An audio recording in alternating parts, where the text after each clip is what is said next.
a gente dirige a atenção para esse processo de discussão e produção da Base Nacional Comum Curricular, uma primeira coisa que chama a atenção é a resistência que esse assunto causa no próprio campo da educação, mais especificamente no segmento que discute currículo.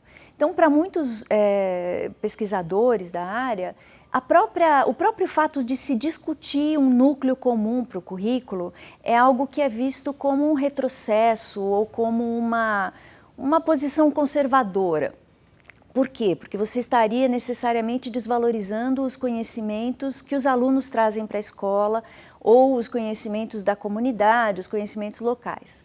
Entretanto, eu acho que uma coisa não tem nada a ver exatamente com a outra, não dá para a gente dizer isso, quer dizer, uma não corta a outra.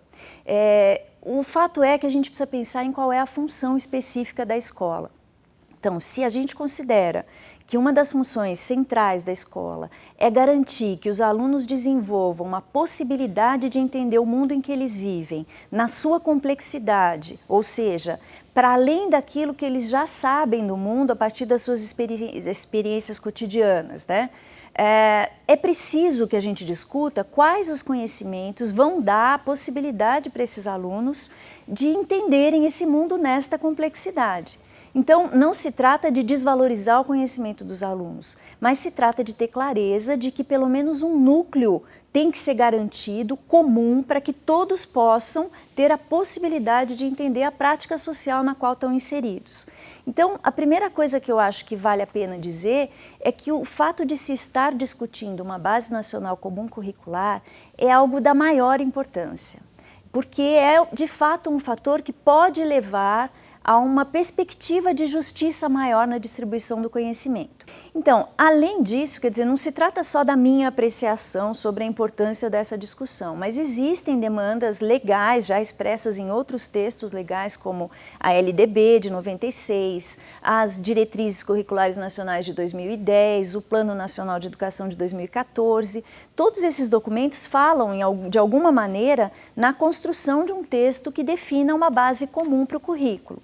Então, é algo que já estava previsto, o que não quer dizer que a gente tem que achar necessariamente que esta versão apresentada pelo MEC, ou estas versões, dão conta de esgotar essa discussão. Mas a discussão em si é algo que já estava previsto. Então, acho que esse é um primeiro ponto que eu gostaria de destacar.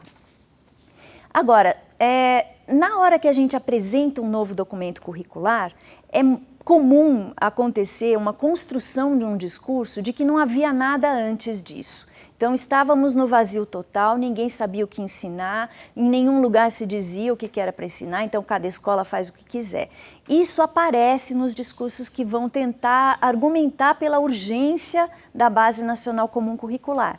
E isso não é verdade. Não é verdade que a gente estava no vazio total. Não é verdade que não temos nenhum tipo de orientação.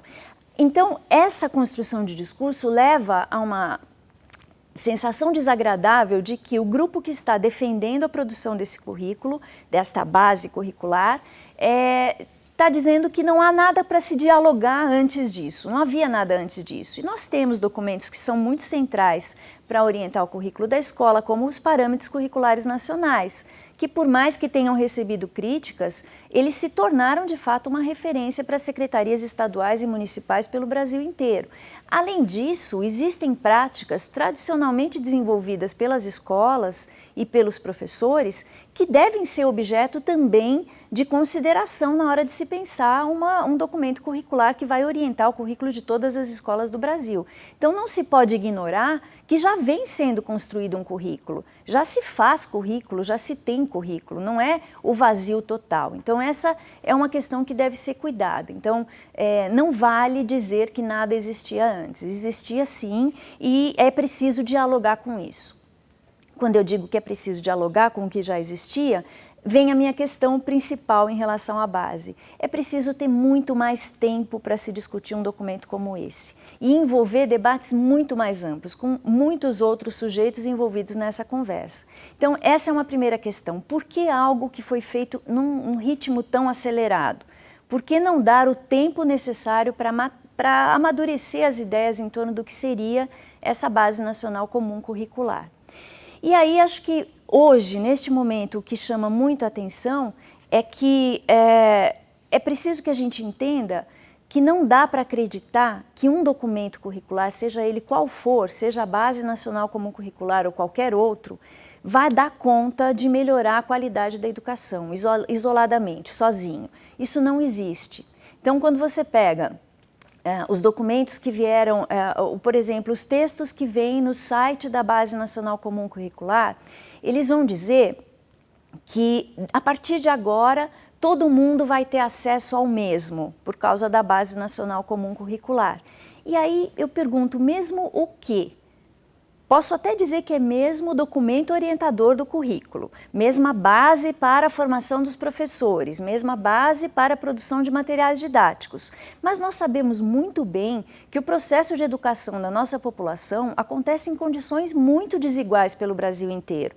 Não dá para acreditar que é possível um documento curricular garantir condições iguais para todo mundo que está hoje entrando na escola básica no Brasil. Isso a gente tem que refutar. Não vai se dar conta da qualidade da educação no Brasil por meio de um documento curricular, seja ele qual for. Então esta é a grande questão. Não dá para a gente ignorar que, se a gente quer de fato dar acesso ao mesmo para todos, isso implica mexer com muita seriedade em todas as frentes que dizem respeito à educação. A estrutura das escolas, a formação dos professores, os materiais que são distribuídos para as escolas, a remuneração desses professores, a valorização desses professores. Então são muitas as frentes para que a gente possa falar em garantir o mesmo para todo mundo no Brasil. Um único documento jamais daria conta disso. E aí, por fim, o que eu gostaria de destacar é que hoje nós estamos sofrendo uma ameaça ainda maior em relação a essa discussão que já foi exígua, já foi realizada num tempo muito exíguo, né?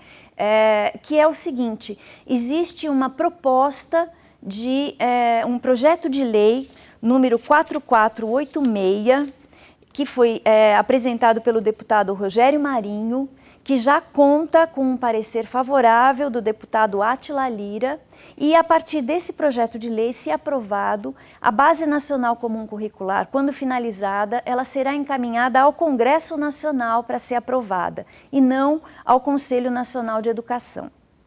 Isso é muito sério. Então, nesses tempos que a gente vive agora, de acirramento de posições muito conservadoras, com bancadas ferrenhas na disputa pelos seus interesses no Congresso Nacional, a gente pode imaginar o nível em que seria feita essa discussão de um currículo nacional ou de uma base nacional para o currículo no Congresso Nacional neste momento. Então, assim, provavelmente seria pautado por ideias do tipo que são veiculadas pelo programa Escola Sem Partido, entre outras tantas. Então, é muito sério isso e é necessário que a gente brigue para que a discussão e a deliberação sobre a base permaneça com o Conselho Nacional de Educação, para que se tenha mais tempo para discutir, para que seja considerado o que já é feito por escolas e por seus agentes em termos de currículo, mas também para que no final desse processo a deliberação seja feita no Conselho Nacional de Educação. Então, por fim, eu queria dizer que, inspirados aí nos estudantes secundaristas, a gente tem que ocupar os espaços e resistir muito contra essas ameaças todas que estão recaindo sobre a nossa jovem democracia. Muito obrigada, é isso aí.